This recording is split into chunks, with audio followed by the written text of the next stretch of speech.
Does Trump really support the Second Amendment? That's today's topic, and we're going to be reacting to Colion Noir's recent video of the same title, asking the question and answering, does Trump or Donald Trump, does he really support the Second Amendment? And why would that be a question? That's the biggest thing, right? He's a Republican president, a former Republican president, Republican candidate for president. Why would it even be in question? Does he support the Second Amendment or not? Considering Republicans have traditionally been the party who has been very big on supporting and protecting Second Amendment rights and so on and so forth. And before we even get into that, let's discuss Colion Noir. If you're not familiar with him, because we are going to be reacting to his video, Colion Noir is one of the best gun reviewers to ever do it. Innovative, just stylish, flashy. He is also very charismatic in his delivery. If you ever watch a Colion Noir gun review, you're definitely going to walk away having a great idea of what it feels like to shoot the gun. Not necessarily all the specs and details, but what does it feel like? Kind of in a sense of a car guy just talking about the roar of an engine. He's going to wax poetic about some of those things. And it's a style that not everybody loves, but I think everybody can appreciate. So that said, Colion Noir has also gotten into other fields such as political commentating. You might have seen him on Fox News or another news source. In addition, on his YouTube channel, some of the stuff that gets the most views on his channel are when he discusses more political topics, more not necessarily just broad politics, but around the Second Amendment. And unfortunately, that is something that gets politicized, is Second Amendment. So before we proceed too much further, there was a recent situation where, if you're not familiar with Kyle Rittenhouse, aka the Kenosha Kid, young man who kind of made a bit of a name for himself for an unfortunate situation of what was deemed legal self-defense, has become somewhat of like a conservative folk hero of sorts. And recently, when he did not endorse Donald Trump straight up because of his stance on gun rights, he got a lot of backlash, and then came out and retracted his statement. And I'll just put it on the screen, and I may read a little bit of it, saying, over the past 12 years, I've had a series, over the past 12 hours, I've had a series of productive conversations with members of Trump's team. I'm confident he will be the strong ally gun owners need to defend our Second Amendment rights. My comments made last night were ill-informed and unproductive, and I am 100% behind Donald Trump and encourage every gun owner to join me in sending him to the White House. Now, the question that I have is, okay, so did he actually have a conversation? And I reached out just to start a conversation, but unfortunately we couldn't finish that conversation, me and Kyle, to really get a great idea of what exactly happened in those interactions. But did someone reach out and say, like, hey man, we see you're losing followers and subscribers on Twitter X, like, you should probably amend your statement? Or, I mean, I don't assume that, because I know Kyle's a guy of principle. I'm really hoping that somebody from Trump's team, whether it be Donald Trump Jr. or somebody in the orbit, actually did reach out and say, like, hey, these are some of the commitments that we're making to protect Second Amendment rights and to make sure that 2A rights are enshrined for years to come, and not just, hey, this administration is not going to attack your guns, like, because we've seen that before and it's not been very helpful. Considering some of the things that I'm about to bring up, because in Colion Noir's video, he actually did a post on Instagram kind of like promoting that video on YouTube, and here it is, just throwing it up on the screen. Is title, does Trump really support the Second Amendment? And we got a lot of comments, and I'm going to throw some more on the screen, and I'll read a few of them just for the audio guys, people who are listening on audio, saying, ban more 2A items than Obama and Biden combined. Yikes. That's kind of scathing. And the question is it true? Seems like maybe it is. And then somebody else, in defense of Donald Trump, said, go ahead and vote Kamala if you think she's better for 2A. And that's, the question there is, dang, do they have a point? Are you better off with the other option, the other truly viable option for president in Kamala Harris? If you go ahead and vote for her, or do you need to be a single issue voter in this regard? Somebody else said he passed more gun laws than Brandon, aka Joe Biden. Yeah, let's go Brandon. Then Brandon has, yet none of us have given him the same hate. I don't understand the bias. Interesting, right? Can we not be fair with even people who you put on your quote unquote team? And I'm not here to necessarily take sides, endorse or whatnot. I'm just here to facilitate the conversation. I'm used to having these costly conversations, and this is Gun Club. So can we get together? Just, come on family, let's get together, have a conversation about, is Donald Trump actually good, or is he just so loosey-goosey in the wind about Second Amendment issues that you would never really you're not quite sure if he's actually going to do what he's supposed to do in that regard. And the last one here is probably the most damning, is Dennis 85 said, Trump, take the guns first, go through due process second. And I literally just watched that video, and I think it's going to pop up in the video that we have coming up. So is that what you want? Do you want to have take the guns first, due process later? Because that's crazy to me. Like, due process later is crazy. That's how we get into some fascist authoritarian state, is saying, hey, you can come in, red flag laws. I'm not a big fan of those necessarily, more specifically because of the implication that somebody could literally lie about you, or somebody could see something online that they don't like. Oh, you posted too many pictures of guns. How dare you? And now they're going to pull up to your house and start asking questions, or let's say, and this happens all the time. You go to the doctor and they ask you, hey, do you have any guns in the house? Oh, and the doctor gets a little scared. Then what happens next, right? So there's 100 reasons why due process later is a terrible idea. And you don't need me to tell you that. You can, or you don't need to take my word for it. You can just look it up. It's history. So let's go ahead and kind of get into, I guess, the meat and potatoes of the show, which is reacting to Colion's video. And let's go. There's this misconception floating around that being pro-gun automatically means you're a gun person. Now, the two can overlap, but they aren't necessarily the same. You can be pro-gun without knowing the ins and outs of a firearm, or the overarching conversation about gun control and the Second Amendment in this country. Take Donald Trump, for instance. It's pretty clear to me he doesn't know a ton about firearms, and I can tell this based on how he speaks about them. Absolutely the facts. And I'm just letting you guys know, I will have to pause this video from time to time and, offer up my commentary, because even though this is part of Colion Noir's copyright, we are going to be using or adding some commentary. This is fair use, and under fair use, we do need to make sure that it's transformative. We add commentary, let people know what we're thinking about such things. Donald Trump, when you hear him talk about firearms, it is so frustrating as like a gun guy, right? Because he's like, oh yeah, it was the AR-15. Yeah, it's a pretty big gun. It's like, is that all you got? It's like talking to a 5-year-old. It's like, Daddy, that's a big gun. It's like, okay, but that is how he talks. So, but let's proceed. Also doesn't seem to entirely grasp the depth of the pro-2A conversation either. But Then again, Trump has this way of speaking that's so plain, direct, and blunt that it's hard to tell if he really gets it or he's just winging it. I think Trump is more of a conceptual supporter of the Second Amendment. He backs the Second Amendment in its theory, but when you look at how he talks about it, you can tell he's not knee deep in the details. This sometimes leads people to think Trump isn't as pro-gun as he claims to be. Do you necessarily want a guy to be a guy whose history hasn't been Second Amendment issues? Would it be appropriate for them to be knee deep into the issues?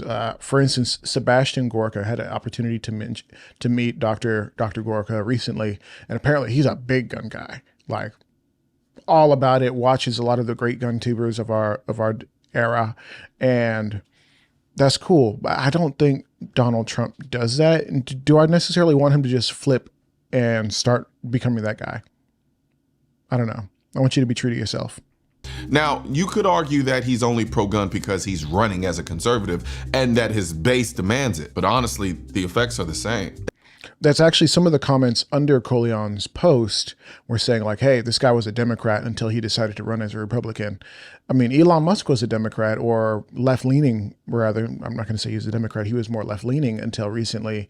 And I don't know, people can have big changes of heart. And does that necessarily mean that all their ideology lines up with yours if you are quote unquote conservative or Republican or pro-gun? Will the ideology kind of line up 100%, or will there be room to grow and understand? That's the whole point of a representative government, right? If he knows he'll lose support by not backing the Second Amendment, that's a win for us. So, all things considered, here are 5 reasons why I believe Donald Trump was and will again be a pro-gun president if he becomes the president again. The bump stock ban. Anytime the topic of Trump being pro-gun comes up, someone inevitably mentions the bump stock ban. As they should. And rightfully so. Yep. I mean, he's the one who banned them, or at least directed the ATF to do so. Okay. So this is one of the biggest points of contention with guys who are either owners of bump stocks or had an idea what was happening, or that, you know, as the news goes around, hey, you know, they're trying to ban bump stocks. They're trying to ban. Well, guess who said to do it? There's a reason. Colion's going to get into it. When Trump did that, even I was like, what the hell are you doing? Why would you do that? But let's put things into perspective. The bump stock ban discussion arose after the tragic mass shooting in Vegas. Emotions were sky high and people were desperate for action. The Democrats were ready to pass anything they could push from their gun control agenda sheet. You have to say that there is no reason to make a semi-automatic assault weapon into a fully automatic battlefield weapon. That was the most interesting statement. A semi-automatic assault weapon into a fully automatic battlefield weapon.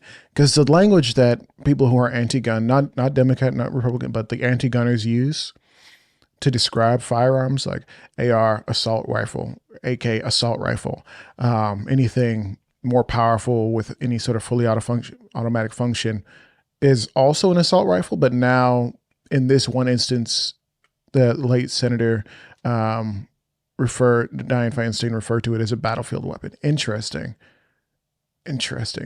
Because they also refer to AR-15 as a weapon of war, but is it not a battlefield weapon if it's not full auto? Does that even matter? Should we have full auto because it's the right of the people to keep and bear arms? There is no better way to honor the 59 people who were slaughtered than to take action to prevent this from happening yet again. Thoughts and prayers are not enough. Mr. President, in visiting Las Vegas today, I hope you will provide leadership and at the very least, back a bill that stops the killer accelerators like these bump stocks. And Trump, not being well versed in the gun debate, probably looked at the bump stock as just a piece of plastic. So are we going to give anyone, whether it's Donald Trump or anyone else, a pass and say like, hey, if you have the best people in the world around you, people who are well versed on conservative issues or Republican issues or issues that are traditionally aligned with the party, what's your excuse? That you didn't know? In his mind, it was a harmless compromise, something that could show he was reasonable without giving up a real gun. But here's the thing. Has Donald Trump ever been reasonable? And I'm not taking shots. I'm just asking the question. Trump didn't understand that there's no compromising with these people. They don't play fair. They say they want reasonable gun laws, but it's bullshit. They want to ban everything. Trump, being an outsider on the gun conversation, didn't get that at first. He thought, I'll compromise on this piece of plastic and maybe they'll back off. But they don't ever back off. They get what they want and then keep pushing for more gun control. And that's been a big point of Colion for a long time, is that you give them an inch, they'll take a mile. You say like, hey, you know, let's go from 15 rounds to 10 round magazines max, even though there's no real logic behind what, you know, the criminals will get bigger magazines. Criminals will do what they want to do. Why are we restricting people who have gone through the trouble of going to get their background checks and going buying guns from gun stores and even getting concealed carry licenses and permits and training? Why are we penalizing these people? There's just so much that happens in regards to the slippery slope that has been sloping. The slippery slope has been sloping for a while, and it's frustrating. I don't agree with his decision, and I didn't then, but I can see why he made it. Kind of. Some might argue that he knew the bump stock ban wouldn't hold up in court, that he was playing some kind of 3D chess. And the 3D chess, 4D chess argument for DJT has been really interesting, and unfortunately, I don't know how accurate any of that is. Sure enough, the ban didn't hold up. Now the bump stocks are back, and the court overturned the ban. Was Trump playing the long game, or was he just too green to realize he was stepping into a mess? Now, if he had guys like, I mentioned Sebastian Gorka earlier. I don't know that how plugged in he really is at this point with the Trump team. If he's like, hey, listen, no one cares about the bump stocks. You can do the bump stocks. It's not actually constitutional. They'll bounce it back. You're already putting the guys in the court to basically prevent it from ever passing, because it's just going to get fought in court, yada, yada, yada. But now that's a lot of taxpayer money going to defend your ruling. That's a lot of donation dollars going to GOA and Firearms Policy Coalition and other organizations like that. Even, I guess, NRA, I don't know how much they fight in court, but to try to fight that, a lot of people becoming felons, a lot of people not being able to use their own property. Like, would you really put your people in that bad of a situation for optics? I can't say for sure, but from my perspective, he either underestimated the anti-gun crowd or thought it was a harmless sacrifice. Take the guns, then due process. Here's the kicker. This one still blows my mind. On its face, Till this day, it's the most anti-gun thing Trump has ever said. If an individual is reported to be a potential danger to themselves or others, allow due process so no one's rights are trampled, but the ability to go to court, obtain an order, and then collect not only the firearms, but any weapons in the possession Or of that might individual. take the firearms first and then go to court, because that's another system. Because a lot of times, by the time you go to court, it takes so long to go to court to get the due process procedures. I like taking the guns early. Wait, what? Trump yeah. So, where do we begin? I really appreciate Colion's rebuttal to this, because there's no real defense of this, and you can blame it on newness, you can blame it on all sorts of stuff, but and to be fair, you're sitting in a press conference. If we were doing the show live and this is pre-recorded, and you asked me a question and I answered it just kind of off the cuff without having real good background or understanding, that's one thing. And sometimes when you have a big heart for people, and I don't know the man personally, so I couldn't tell you he does or he doesn't. But when you do have a heart for people, stuff like, hey, what can we do to help people that are being impacted by death, harm, crazy people with weapons and tools that can destroy. Like your brain might go places and be like, hey, maybe we should have this, maybe we should do that. And unfortunately, most of the things that are offered or suggested are infringements on your right as a human being to have the tools necessary to defend yourself, to the rights that are written into the Constitution. Never really formally walked that statement back. No, he has But after not. the backlash, he definitely shifted his tone. He started emphasizing his support for the Second Amendment and talking about mental health instead of confiscating guns without due process. Now, when Trump said that, I think he meant it, but not from a place of malice. Like I said, Trump is not a gun guy. In his mind, if someone's proven to be a danger, then sure, take their guns. But he didn't fully grasp the implications of his words. Again, he speaks very plainly and broadly, so it can be hard to tell exactly what he means sometimes. Now, the crazy thing about yeah, sure, take their guns. He must have not thought about that, because who's coming for the guns?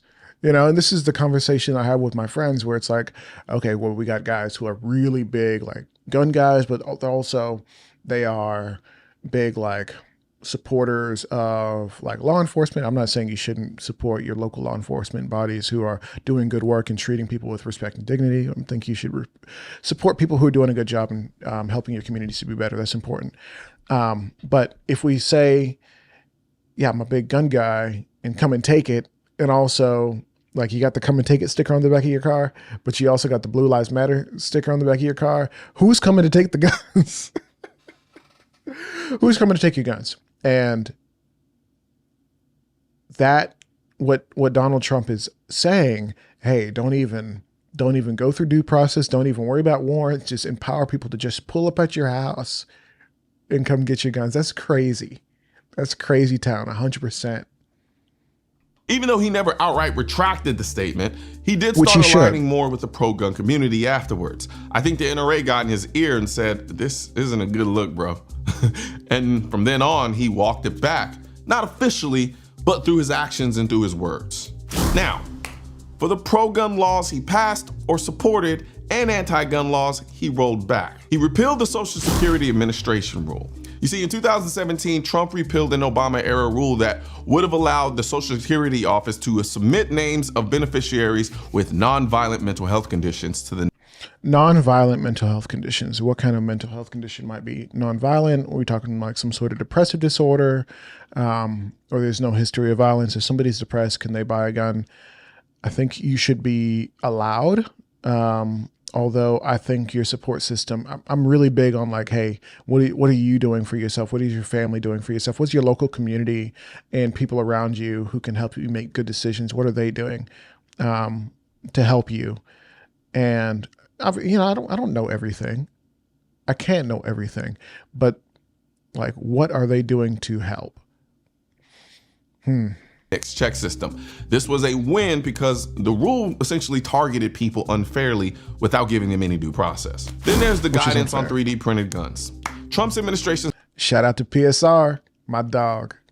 Much love, brother. Settled a case that allowed a company to publish blueprints for 3D printed guns online. This sparked debate over untraceable firearms, but it was seen by a lot of us as a step towards expanding gun rights. He also supported national reciprocity. Big deal. It's a massive deal. I'm not saying big deal like sarcastically. That's a massive deal. National reciprocity. There's nothing like driving from, let's say, Texas up to, let's say, the coast, like Maryland, and wondering like, okay, so which states am I going to have to take my gun and do different stuff to it, like unload it and put the ammo in the trunk and then put the gun in a different case locked separately. And because if I get pulled over, I'm going to jail immediately for doing the incorrect, like nobody wants to deal with all that. If I've taken a concealed carry course that is comprehensive and like, shouldn't we be able to, like a driver's license, use that same license in New York and LA?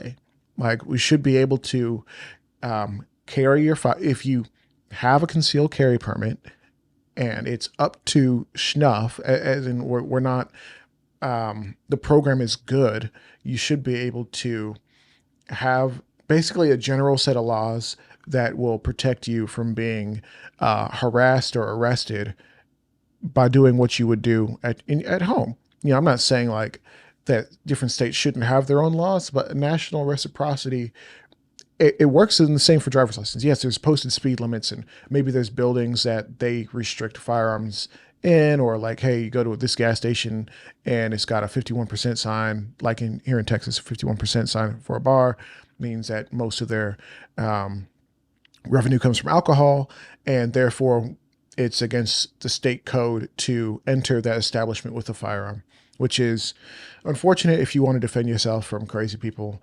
But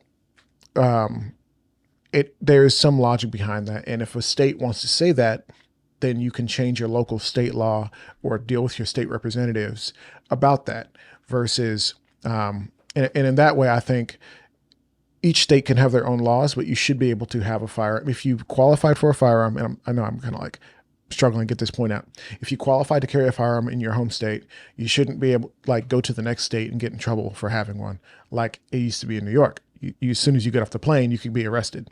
if you have a gun. So let's continue. Trump supported national concealed carry reciprocity, which would allow a permit from one state to be recognized in another. Right. It didn't pass, but he vocally supported it. Why didn't it pass? I guess we could look that up. But look, guys, look that up and drop it in the comments. Why didn't that pass? I think there's a little bit of homework, right? Was it because there's too many anti-gunners or Democrats about it? Was it loaded with a bunch of other mystery meats in that bill? Like, what happened to that where we couldn't have national reciprocity? Or was it dead in the water to begin with? Took us out of the arms trade treaty. You see, in 2019, Trump pulled the U.S. out of the UN Arms Trade Treaty, which essentially protected American gun rights from international regulation. Now, did he do that because, like, explicitly for gun rights in America, or was that just like something he wanted to do and it just so happened to be beneficial? Which I'll take both, but intention, you know, like it's the thought that counts. Like, was there even a thought? Now, for the fourth reason, his judge appointments. To me, this is Trump's greatest contribution to the Second Amendment. He appointed over 200 federal judges, including 3 Supreme Court justices, Neil Gorsuch, Brett Kavanaugh, and Amy Coney Barrett, all of whom are generally supportive of the Second Amendment. It's because of these appointments that we have the Bruen decision today. That's huge. And shout out to Rhonda Ezell of Chicago Guns Matter, who really has been instrumental in her own cases. And she worked with, you know, her case was actually cited in the Bruen decision. And so there's these people who have come before us, these patriarchs and matriarchs who have fought the good fight, you know, trying to make sure that our rights, our human rights, our civil rights, you know, our gun rights are taken care of. And, you know, for those who are coming against them, they actually go to court and fight them and spend a significant portion of their life fighting the power, you know, fight the power, fight the man. Like they're doing that for real. And the idea that, Rhonda Ezell, who has been on, you know, Costly Conversations podcast, she had a full interview. The fact that her case was actually cited in these decisions where a precedent was set, that's incredible. That's a big, big deal. So shout out to that.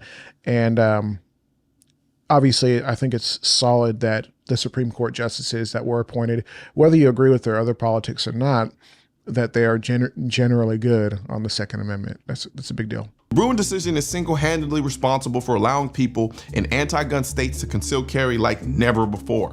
Trump's judge appointments have been a game changer for gun rights. And if he's elected again, I'm confident he'll continue to appoint judges who respect the Second Amendment, because every judge he has appointed up until this point has done that. And lastly, he's advocated for AR-15s after an assassination attempt on.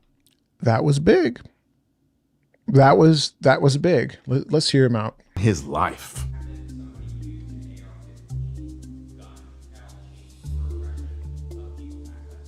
No, I didn't. Look, if you take away guns, she wants to take away everyone's gun. If you take away guns, can't do it, because people need the guns for protection. Now, entertainment, they want it, hunting, they would, you know, different things, but they need weapons for protection in this country. People live out in the woods and they're not going to have a gun. If you Protection from who? Protection from what? look at it, some countries, I don't want to get them in trouble, but some countries have actually gone the opposite way. They had very strong gun laws, and now they have gone the opposite way, where they allowed people to have guns, where in one case they encouraged people to go out and get guns. And I mean, can we just acknowledge the Russian-Ukraine border crisis that turned into a war, a full-fledged war, and they had some pretty strict gun laws before, and then like a week before everything popped off, they were like, hey, by the way, here's an AK. Can you like go learn how to use it real quick? Which is the worst time to figure out how to use it. I'm not laughing at him. I'm just saying, like, that's insane. Like the fact that we're going from no guns are bad, to like, hey, maybe we got to make sure you get a gun. We get you some ammo. Come to our training class. Like, we're going to pay for your education at this point. That's a bad situation to be in. And one might say, well, that's an exception. That's war. Be ready for everything. Be ready for war. I mean, it's around the corner. Be ready for anything. Crime is down 29%. And remember this.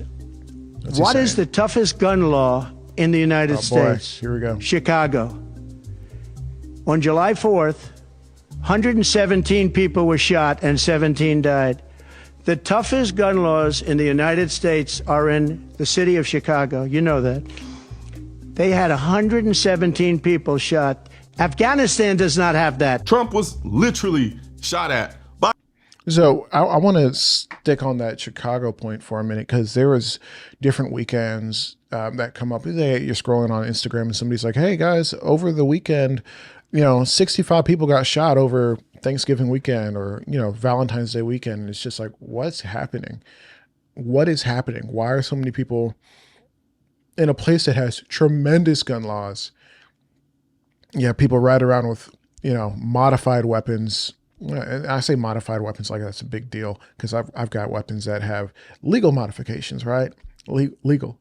But they're walking around with modifications that are not legal in their state or federally, which, if you want to change that, you can, but you got to go out and vote to do that, right? And a lot of these guys are under the age of being able to purchase or possess a firearm without it being gifted from a parent or whatever. Basically, everything that's happening is extremely illegal, and the police can't do a thing. They can't do a dang thing. So I suppose the question that a lot of people have, right, is, do the gun laws help in any way, shape, or form? Or is it more of a, if we catch you, we have the ability to escalate charges and lock you up, and now you can be part of the institutionalized state system where you can be a prisoner for the rest of your life? Is anybody concerned about the root cause of the violence, which isn't the guns? Like, can we agree on that the root cause of violence isn't the accessibility of firearms? Because here in this great state of Texas, we got a bunch of guns. Like we got guns everywhere in here. We got guns over there in my house specifically. And I'm not doing anything dangerous or violent. Like, it's not me. My kids ain't doing anything crazy. My wife is doing just fine. Right. But yet people act like, oh, you have a gun? That's disgusting. You like guns? You go shooting? That's just. I have a buddy who, Terry Warfield, you might have seen him on the show earlier. He went up, he's a camera guy, camera reviewer, and he did a vlog, and he went to the range testing out a camera, and people got so mad. They unsubscribed. They're like, this is disgusting. I can't believe you. Why would you do this? And it's like, is Terry the problem? Terry, you're the problem. Look at you being a safe and responsible gun owner. You're the problem, Terry. I'm going to send this to him later. A citizen with an AR-15, yet he still advocates for the right of Americans to own AR-15s. Yeah, okay. The point that Colion just made is there was an attempt on Donald Trump's life when he was at a rally. It's kind of a big deal. He was believed to have been shot and been grazed his ear. They rushed him off stage. He did the pose, the most epic pose in American, at least modern American history, where he's got his fist raised, blood streaking down his face. It's one of the most American things you've ever seen in your life. Like, I promise you it is. But even after he was attacked with the very weapon that all the liberals and the anti-gunners and whoever it is that are unfriendly to your ability to keep and bear arms, even after all of that, he's like, no, you need an AR. In fact, men with guns are the guys who protected him. So at the end of the day, are guns the problem? That is a bold stance, considering. And it shows a level of commitment to gun rights that we haven't seen from any other candidate, whether he's doing it for votes or not. The fact remains, he's the only presidential candidate advocating for the AR-15 right now. Joe Biden isn't doing it. Kamala Harris sure isn't doing it. Trump, despite an assassination attempt with an AR-15 on his life, still stands by it. That is significant as hell. At the end of the day, Trump might be what some would call a FUD. Not in a traditional sense, but in the way that he's not a... What's a FUD? Basically, Elmer Fudd style guy, kind of old grandpa-ish. They see innovation in the gun space and they're like, nah, we got to do it the way we used to do it. What? You guys have scopes on your rifles? Back in my day, we could shoot 150 yards with mud in our eyes with iron sights. Okay, well, thanks, Grandpa. Oh, you guys have flashlights and fancy stuff on your pistols? That's all that stuff gets in the way. I'm like, okay, thanks, Grandpa. Gun guy. I think his initial approach to gun ownership was like that of a moderate, someone who thought they could find a middle ground. Probably. But over time, he's learned that there's no compromising with the anti-gun crowd. Now, I believe Trump is more pro-2A than ever before. He's seen how even the smallest concession can lead to a slippery slope on gun control. And if he's reelected, I think we'll see a Trump who's more committed to the Second Amendment than in his first term. And do you truly believe that, Collins? Do you? And I'm not saying you shouldn't believe that based on conversations you may or may not have had. And I guess we'll get into that in a little bit. The video is almost over. We got like a minute left. And I guess I'm going to add a little bit more commentary towards the end. as a result, I'd still rather risk all my 2A rights under Trump than under someone like Kamala Harris and that weirdo guy named Tim Walsh or whatever his name is. But I will say this, at some point, Trump, you gotta go ahead and just convert. Just come over to the fun side. Become an amosexual. All right. Now, this is pretty much the end of the video. And of course, if you like Colion Noir's hat, he's got a store. So I'm going to link his video in the description. You guys go over, watch his original video, support his work. He does a lot of really great gun reviews, one of the best I've ever seen. So make sure that you guys are supporting him in that regard. And so went ahead and pulled up Eric Trump's response to the Instagram post with all the comments, both supporting and confirming people's opinions about, if they believe that Donald Trump is really pro Second Amendment or whatever. And so I pulled it up on the screen. I'll go ahead and read it out. Hopefully my dyslexia doesn't get the better of me. And it says, both interesting and sad to see some of the responses. We are the most pro 2A family in American history. What? Most pro 2A family in American history. Okay, and this is me adding commentary. Golly, that's a huge statement. I shoot every weekend. So does Don. I'm guessing he's talking about his brother, Donald Trump Jr. I have competed in virtually every discipline. Talk to any person who knows us. 2A is our lives. We will never allow anything to happen to it. So I appreciate Eric Trump, son of Donald Trump, and somebody who takes seriously, I assume, coming out, putting out this statement on an Instagram post. He doesn't have to respond to an Instagram post. He doesn't have to do that at all. But I can appreciate him coming out and saying like, hey man, I'm seeing you guys are not quite sure where we stand. I just want to let you know we stand with the people. We're pro Second Amendment. What does it mean to be pro Second Amendment? Maybe I wish he would have elaborated a little bit more, but just for the people who are not quite sure what he means by pro Second Amendment, does it mean that, if everybody should be permitted and have guns, or everybody should be able to buy guns with whatever they want, as long as they get the right tax stamp or, SOT or whatever, as long as they're filed with the federal government? Or does it mean like, hey, no matter what you want, you should be able to get it if you can afford it? If you want a fully automatic, spear, like a SIG Spear LT, you want that? Can you afford it? Okay, you can have that. Or do you want it? You want a tank? Can you afford it? Yeah. You want a Apache? Can you afford it? Like, are we there, or are we just talking about like, hey, if you want a handgun, if you want a revolver, a little J-frame 6 shots, like you can have that. Like that's fine. Is he there? And more on the point of Colion Noir, because we asked some questions earlier, like, hey, why did he make this video? And I didn't actually answer that. I don't know why he made the video. And I guess the thought is, if he made the video because maybe he had a friend who was like, hey man, I think we should answer these questions, or he thought it was a good topic and he said like, hey, let me just make a video, which that's fair enough. Does he truly believe everything he just said in the video, where he's like, yeah, no, Trump will be good. He's the best option that we got. He actually has done some really good stuff. And yes, he did some bad stuff, and I'm not with it. Yeah, I think most of his points are pretty valid.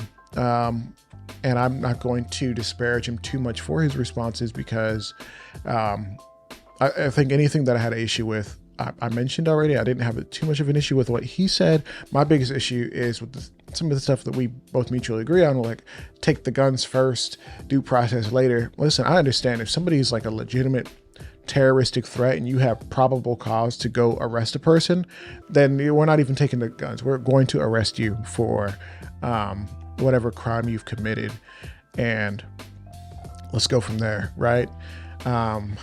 Man, I don't think I have too much more to add. Like I said, go watch the original video. Definitely go subscribe to Colion Noir's YouTube channel. I think he does some great work.